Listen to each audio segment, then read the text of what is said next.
Matapos po ang Mirasol, Nando at Opong, si Bagyong Paulo naman ang binabantayan ng Pag-asa ngayon. Kaugnay niyan, makakausap natin si Pag-asa Weather Specialist Grace Castañeda. Ma'am Grace, magandang gabi po sa inyo. Ano na ang latest dito sa Bagyong Paulo?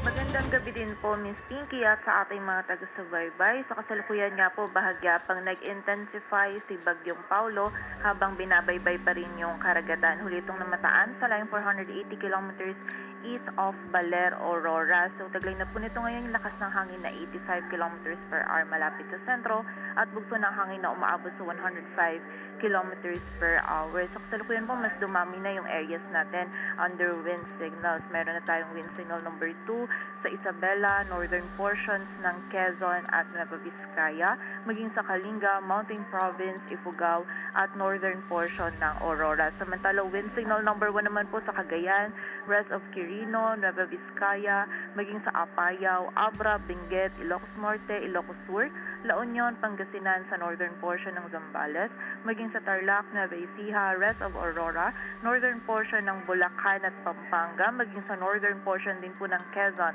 kasama na yung Polillo Islands, sa Camarines Norte, northern portion ng Camarines Sur, maging sa area din po ng Catanduanes, kung saan yung mga areas na nabanggit po natin, makakaranas sila ng mga malalakas po na hangin na dala nito ni Bagyong Paulo. Sa mga susunod po na issuance natin, madadagdagan pa po yung mga areas nito at yung ibang areas ay itataas pa habang papalapit na nga po itong si Bagyong Paulo. And during the passage po ni Bagyong Paulo, yung highest possible wind signal number natin is 3, but hindi po natin ni-rule out yung patuloy na pag-intensify pa niya into a typhoon category.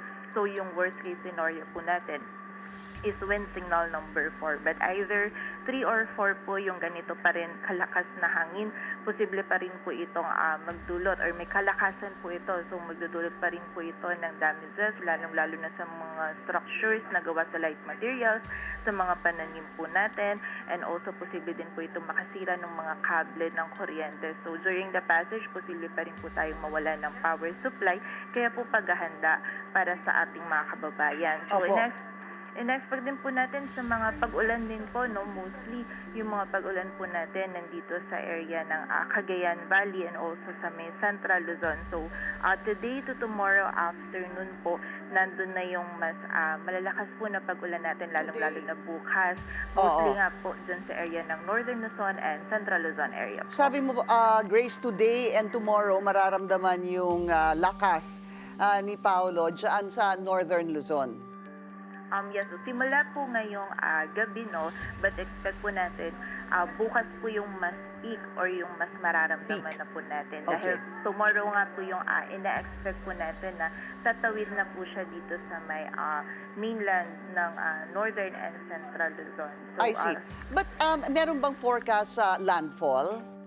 Yes po, Miss Pinky, yung landfall po natin, posible po sa Southern Isabela or Northern Aurora tomorrow po ng umaga. So, expect nga po natin magsisimula na po lalo bukas yung peak na mararamdaman natin, yung lakas ng hangin and also yung malalakas din po na pag-ulan.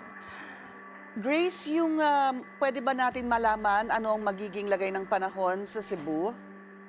For the area po ng Cebu, Miss Pinky, sa kasalukuyan po is meron tayong mga scattered po na mga pag-ulan na mararanasan dahil nga po dito sa trough naman ni Bagyong Paulo. So expect po natin medyo may mga pag-ulan po tayo. Sometimes medyo malalakas po yung mga pag-ulan na yun. Kaya naman po doble ingat pa rin sa mga kababayan po natin doon.